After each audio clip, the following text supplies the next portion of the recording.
Sementara itu, saudara, warga Teheran meninggalkan ibu kota Iran untuk menghindari serangan Israel.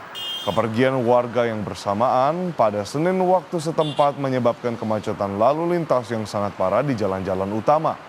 Lalu lintas hampir tidak bergerak di jalan raya Teheran menuju utara.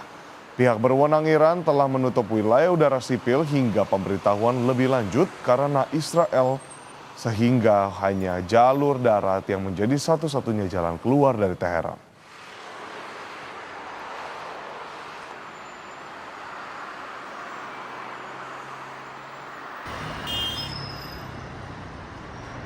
Suasana kota Teheran mulai tampak sepi pada Selasa pagi waktu setempat setelah Presiden Amerika Serikat Donald Trump menyerukan evakuasi dari ibu kota Iran. Antrean panjang terjadi di SPBU dan kendaraan banyak menuju keluar kota Teheran.